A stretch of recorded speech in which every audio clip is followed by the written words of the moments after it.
Thank you for joining us on this Thursday edition, this May 9th transmission. We're into the second hour now. Judge orders conspiracy re-education for Lauryn Hill. Singer told to undergo counseling over conspiracy theory that music industry strangles real talent. That's an actual quote, and they're now coming out in places like Psychology Today saying that I'm insane for believing in a new world order. They also have been saying now for 8 months that Benghazi, being prior knowledge, and a stand-down is a conspiracy theory. And you can pull up articles where in the British press they're calling for the arrest of climate deniers. First it was global warming was happening. Now that the Earth has stopped heating and cooling, they're just saying if you deny anything they say, even if it changes day to day, you're mentally ill and have to disappear off into a gulag. We're going to get into Benghazi Gate. We now confirmed what we already knew 8 months ago here on the air with our guest. Dr. Steve Pachenik, formerly of the State Department psychological warfare head, will join us in the last 30 minutes of the transmission. He said his intel was the ambassador, who was an Arabist, a Christian, trained generationally for 200 years to go into the Muslim world and proselytize. That's who they hired at the State Department. He came from a long line of Arabists, and he was in there, and he did not want to transfer missiles to Al-Qaeda to be used against Syria. Heat-seeking missiles. That there was a double stand-down. That's why they fired like 10 members of CENTCOM, including the head of CENTCOM. Made them stand down because they were so angry. They followed orders and sat there for first it was 2 hours, then 6, some estimates 8 hours they stood down. Days before they begged for support. And now it's all out. It's all out. And we're going to go to Tom, Jacob, Ship, James, Mark. We'll get to all of you on your calls on Benghazi in about 30 minutes when Lord Monckton leaves us. Then for 5 minutes, we've got a guest popping in who invented the 3D printable gun that they're trying to ban all over the country. Talk about revolutionary. Technology cuts both ways, against the establishment and for it. I know that the good guys can become the establishment, and we've got to get used to winning. My dad, who's been a successful person in science and in business and in so many other things, always told me, he said, son, anybody can be successful if you've got decent intelligence and are willing to work hard. You can be successful at basically anything you want to be successful at, but you can't be successful at everything. You got to pick the things you really have a passion for, and you can be successful in it. And he said something else. He goes, losers would rather steal $1 from you than make $1 million with you because they get off on it. They think that's winning. And the only thing in this world that has any value is your word and that you be an honorable person. And he went on to say so many people he'd seen with high IQs, as soon as they started having real success, self-destructed themselves. And I have watched that so many times. People see it as selling out. If we, libertarian constitutionalists, 1776 worldwide as I call it, the ideas of the Magna Carta, through the Bill of Rights and Constitution, if we breathe life into that, we're going to have victory. And then as we have victory, people have to believe we can have more success. UKIP, and that's why Lord Monckton joins us. We'll get into the latest carbon taxes, Benghazi Gate, all of it with him. Lord Monckton, of course, served with Margaret Thatcher, who, of course, passed recently. People can bash her, say she was a globalist all day. I've talked to the Jim Tucker, who just died, who knew her. She helped shoot down Bilderberg, totally taking over UK sovereignty and holding up the New World Order 30 years. And they hated her and did dirty tricks. I'm not saying she's perfect, but people that I really respected said she was the real deal. It's like Reagan. He wasn't perfect. He got steered some wrong directions, but he said the 9 most scary words are, I'm from the government, I'm here to help you. Look at Reagan compared to Obama. Look at how far they've taken us. Look at what they get away with now. And so he can talk about her passing. He was good friends with her and her top advisor in science and technology and the press. And, of course, his father was the Lord of Monckton and Brenchley, and they've now basically turned the House of Lords into a debating club. And people say, well, aren't you for that? Well, I'm for separation of powers. I don't like the fact that they're spying on the parliament and the bureaucracy stealing all the power and transferring it to the euro. But I tend to digress. The point is, Lord Monckton joins us to talk about all of this. And UKIP just had devastating victories in the elections in the UK, the local elections. They're having victories, and their idea of sovereignty is having huge victories in the EU Parliament. Even though it's ceremonial, the bully pulpit is bringing the bureaucrats who are exempt from taxes to their knees. So that's basically, for stations that just joined us, why I want to get Moncton on to hurriedly go over all these topics. But the fact that UKIP, coming from nowhere, founded by Lord Moncton and Mr. Bloom, who's coming on at the start of the next hour, Godfrey Bloom, and Nigel Farage, you know, in a pub years ago, as just businessmen that didn't want to be EU slaves, and is now has Labour and the Tories apologizing and shaking in fear after demonizing UKIP. This is the example and the blueprint of worldwide victory that Lord Moncton has talked about so much. So I salute UKIP's victory, sir, and I've been ranting the last 5 minutes on a host of a flotilla of subjects. What would you like to tackle first, Lord Moncton? Well, let's begin with that extraordinary victory in the local authority elections here in England and Wales, where the United Kingdom Independence Party, which had polled 3% of the national vote at the last general election, polled 25% of the national vote this time. An astonishing increase in just a few years.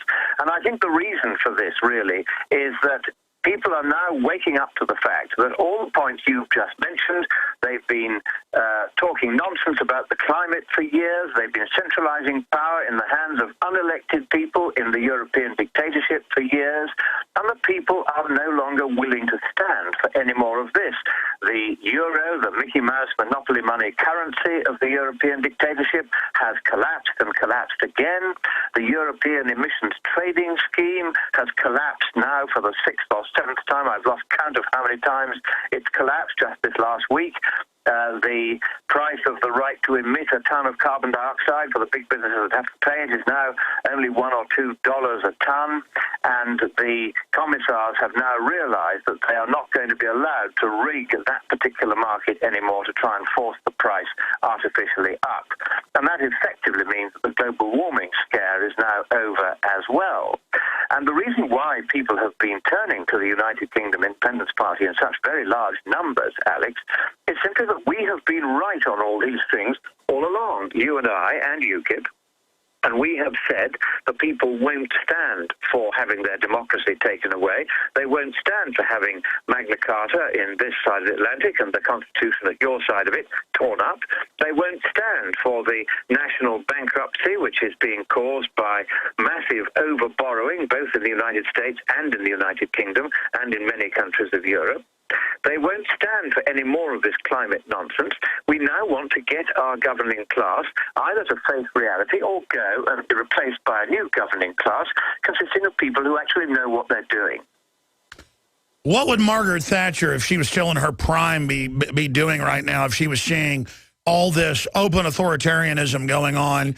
Benghazi Gate, Obama has Democrats all over the news saying your children belong to the state.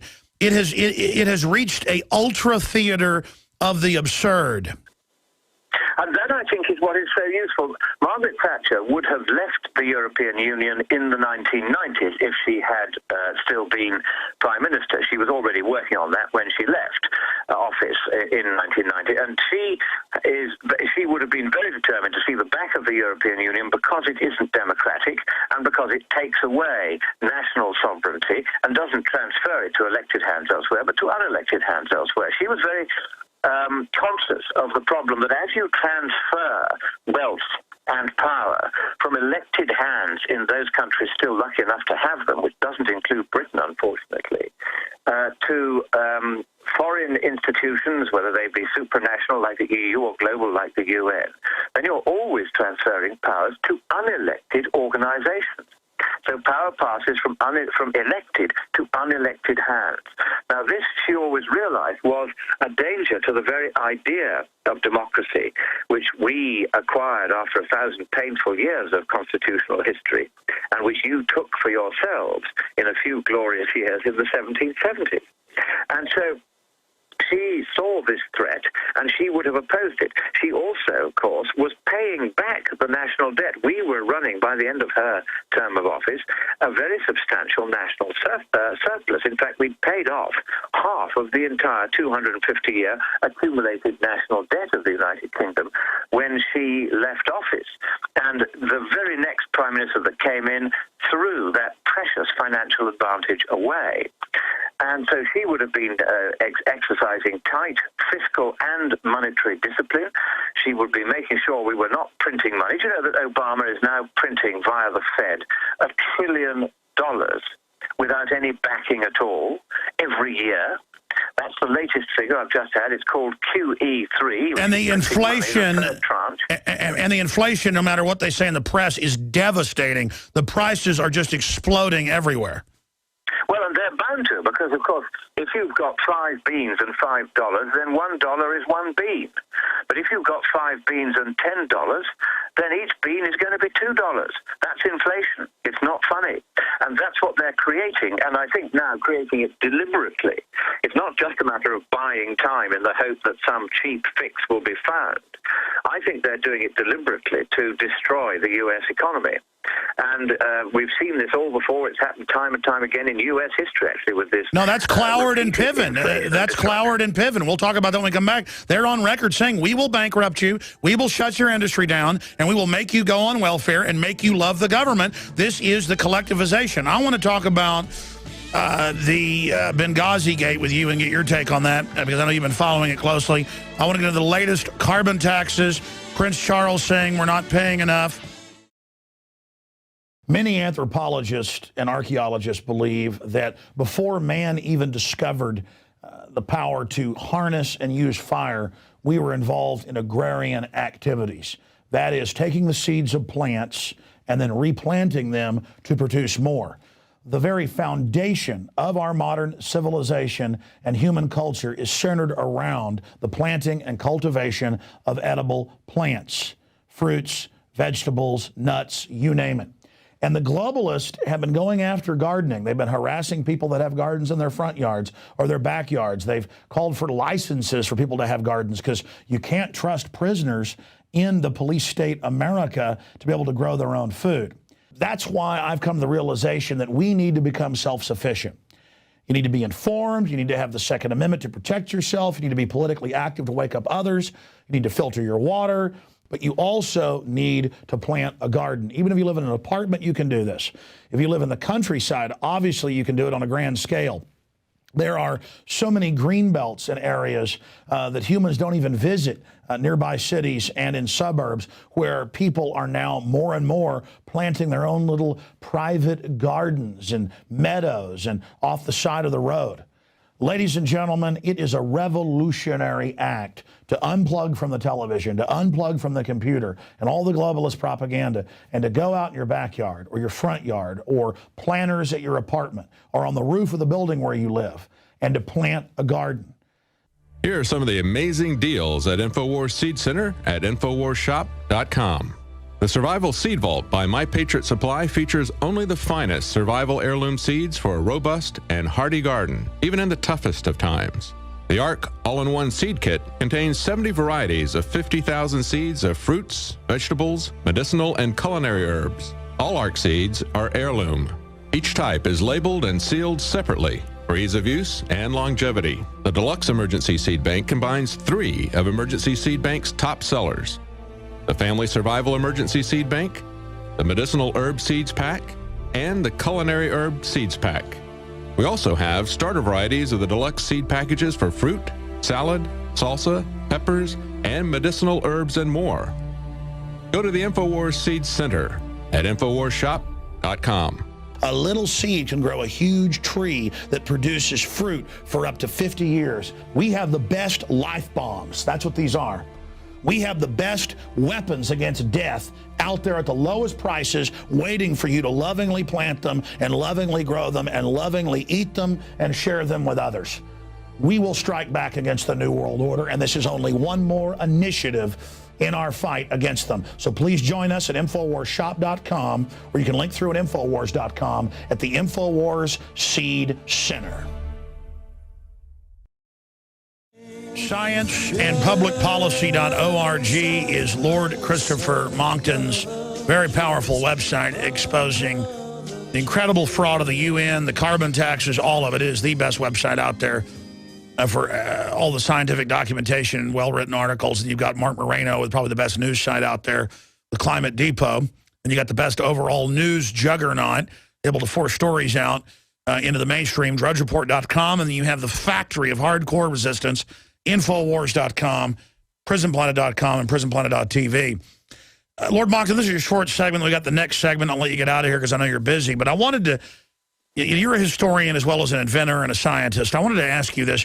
There are periods in history, as you know, where more happens in a year than happened in the previous 20.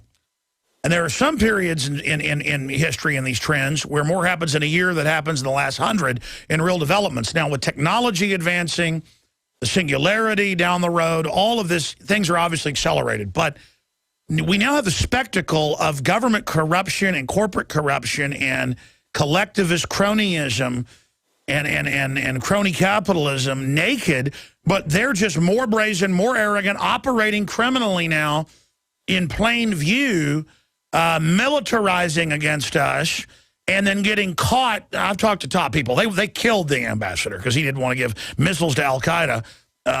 What is going on with collectivists? What is going on with Obama? What is going on with the staged Arab Spring? Why put radical Muslims in everywhere? Why do all this? Because I know at UKIP you study this. What is happening historically? Because stuff has gotten so absurdist, I don't even know what to say anymore. Is it that the ruling class is smoking their own dope and has lost total control? They have lost control. The ruling class is no longer a ruling class, properly speaking, at all. And they've lost control for two main reasons. One is that they've run out of other people's money. And the other is that they think like a hive mind. So once the party line is dictated to them, they will accept that and parrot it. They've been doing this on the EU here in the UK for the last 30 years. Now people are just kicking against it and not buying it anymore. But for 30 years they got away with it. They've been doing the same on climate change. They're doing the same on what we need is more international socialism, more power for the UN, etc., less power for individual nation states. And in particular, there is a very vicious anti-Western hatred in the thinking of the hard left, which forms this terrible hive mind, this dangerous consensus, as they like to call it, this party line which they trot out. And the problem now is that the left have got control of the media. They've got control of course, Congress at the moment. They've got control of the White House. And this means that they can now, they think, do more or less anything. The problem is this, that the money has run out, and they are really, really scared, because they know that the state can only function if it can pay its way. And okay, you can pay your way by earning it, you can pay your way for a time by borrowing it. But what happens when people realize that they're never going to get paid back? And that's where the U.S. economy now is. You see, you've got debts, as of the last count, of 17 trillion. I think it was 4 trillion under George Bush. It's 17 trillion now, and rising at a rate of $1 million. Obama has spent more money than George W. Bush all the way back to George Washington in 4 years. That's right, and it's getting worse, because they're now in that terrible inflationary spiral where, because they've borrowed so much in the past and they're borrowing so much more on top, the interest payments are now so large that whatever else you do, you've got to pay those or nobody will lend you any more money. And so they're having to start thinking about making cuts. And, of course, the socialists don't like to make cuts. They don't like to count how many beans make five. And now they're faced with the reality of having to do this. They're realizing that this is really electorally very unpopular. Obama's strategy during the first 4 years was he reckoned he could just about get away with it by going on printing and borrowing, which he did. Now, he can't go on getting away with it for very much longer. The Chinese, who are the lenders of last resort at the moment, are beginning to worry about whether they'll ever get paid back. And they will eventually decide, look, we can afford to cut our losses on the States by not lending them any more money. Because the Chinese are not worried, actually, about seeing the United States survive because they're a major customer. They're worried about the United States competing with them for natural resources. That's what matters to the Chinese. Then you look at the Arab world, where, as you say, very strange things went on.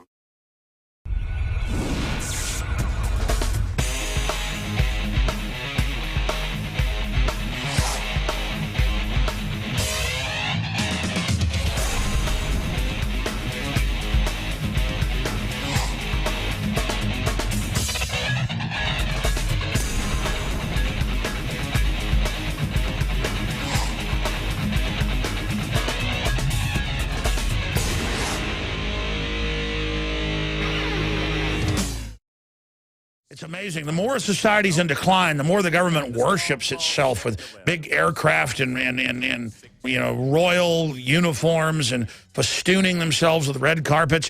But then it's been hundreds of years since these politicians actually went on the front lines to lead a war. They send our boys off to do it. Final segment with Lord Monckton.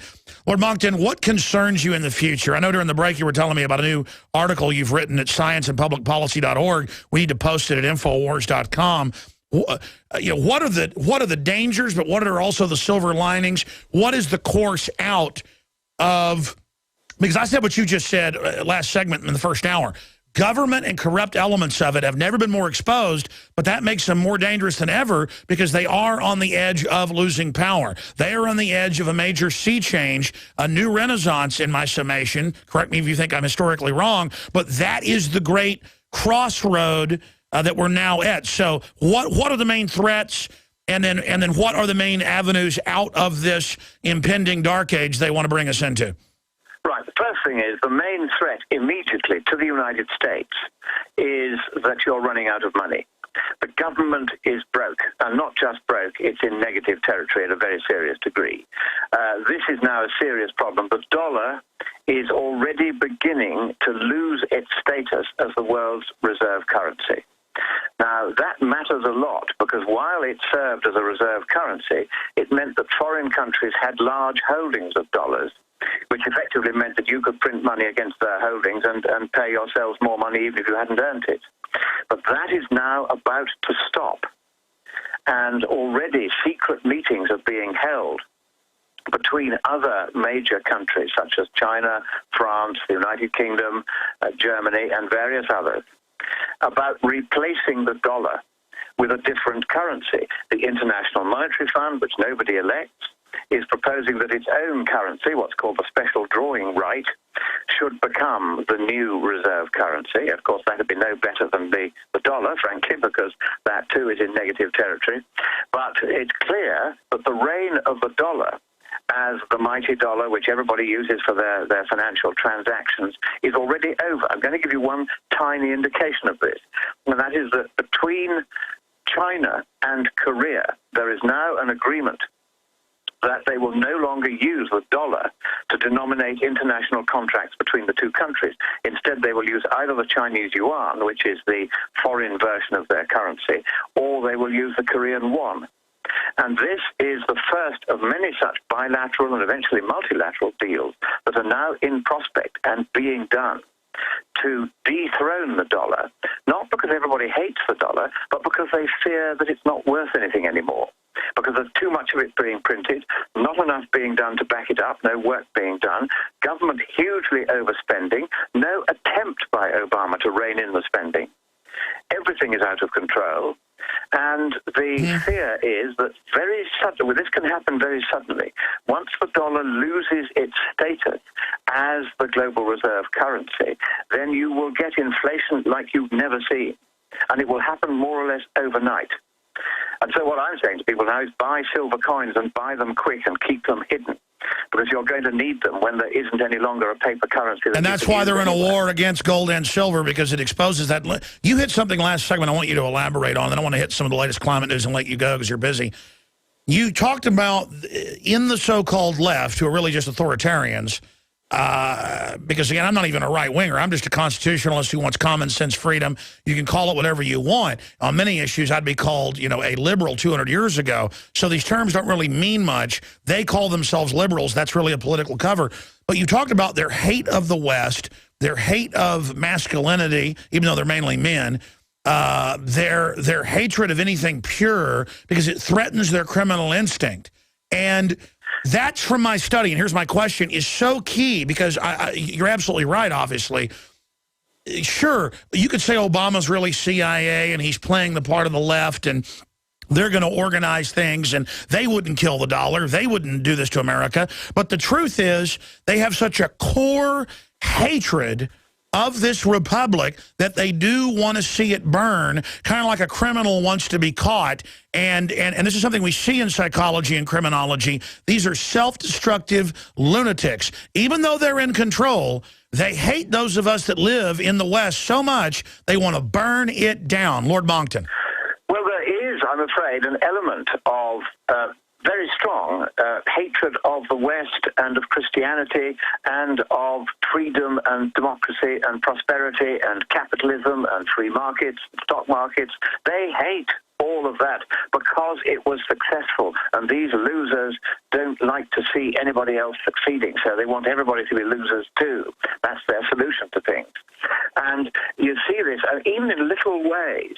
For instance, for a time, as you know, because I did this on a previous show with you, our appalling Prime Minister, David Cameron, who is going to go down as one of the worst Prime Ministers in British history, and also one of the shortest lived, I think, he tried to ban the wearing of Christian symbols such as crucifixes in public places.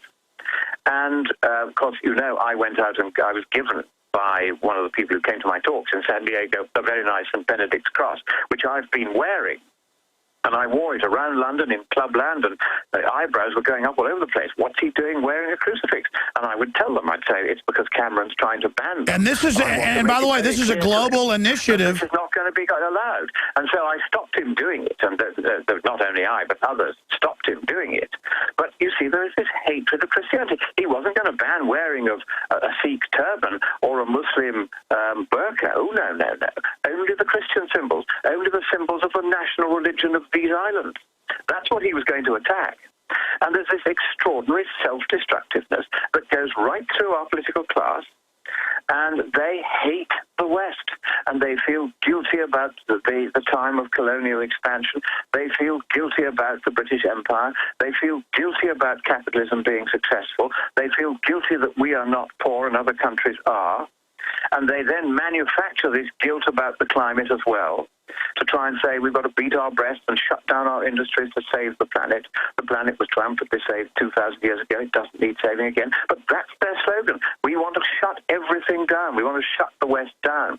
And Obama is doing it in the simplest and most straightforward way possible, which is to borrow beyond all capacity of the United States to repay, to topple the dollar from its perch as the world's reserve currency. It used to be the British pound. We made the same mistake with hardline Moscow socialists in 1967, when eventually they had to devalue the pound, and that meant that the pound immediately ceased to be the world's reserve currency. The dollar replaced it. The dollar is now going down to policies exactly the same as the policies that our Communist Labour Party followed over here. And he is doing it quite deliberately, I think. He's doing it knowing the destruction he's going to cause. He doesn't care. He absolutely hates not just Britain, where he removed Churchill's bust from the White House as his first public act. He hates America too, and one should never misunderstand that. He loathes America, and he will destroy it if he can. And unfortunately, the electorate has given him a second chance. And by the way, that's because any group trying to conquer wants to overthrow whatever the old power structure was. And I certainly don't romanticize older segments of the power structure in England or the U.S., but compared to these people, they were angels. And these people see anyone who's independent as a threat to their monopoly, like Kim Jong-un of North Korea, and it's that criminal instinct that drives them. And did you know they're telling Christians they can't talk about Christ or wear a Christian symbol if they're in the military? They are taking degrees from valedictorians in their own commencement speeches if they say they owe things to God when there's no law. The First Amendment says the government can't block you from religion, not that you can't in your own speech say you give the glory to Jesus Christ. I mean, why, in closing, and then we're going to let you go, Lord Monckton, why are they so diametrically opposed to Christianity across the board? I mean, they came out recently and taught the Pentagon, this is Fox News, that all Catholics are, quote, extremist next to Al-Qaeda. Show the Fox News headline, guys. And that all evangelicals, I mean, what is this? This is so absurdist. They're obviously the bad guys. They're obviously communists. I'll tell you exactly what it is. I'll tell you exactly what it is. If you subscribe either to the Catholic Church or to any of the evangelical churches that are similar, they not only give you a body of belief which is independent of any socialist or communist or fascist group, but they also give you a personal relationship with Almighty God. And that means that you think independently for yourself. And that's the one thing they cannot, the hive mind cannot stand that. It cannot stand the thought that there are people who have independent thoughts, who say, we want to be Christians, we don't want to belong to the European Union, we don't want to have any of this climate nonsense rammed down our throats.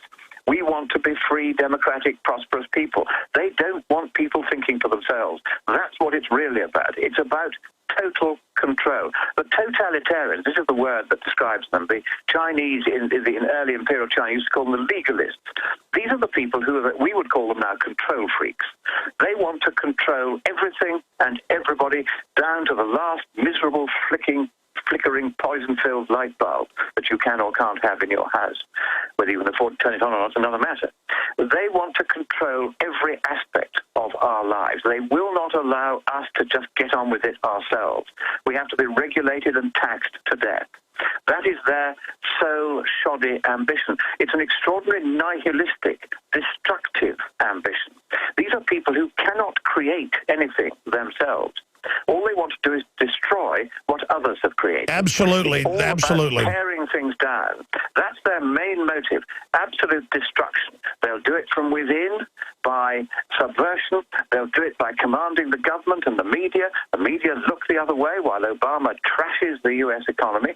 The greatest economy the world has ever seen is now being brought low by one man in the White House who is not being held to account by the media, except for people like you, Alex. If it weren't for people like you, then it would have been all over by now. But well, you too, Lord Monckton. Some voices, while you're still allowed to broadcast. Absolutely. People better appreciate. People better appreciate scienceandpublicpolicy.org. They better know about Cloward and Piven's strategy to bring us down. They better appreciate drudgereport.com, Infowars.com. They better appreciate WorldNet Daily. They better appreciate the few groups out there because we're having a great effect and others need to join us. And what shocks me, Lord Monckton, in closing, is you're saying all this stuff and it's all true.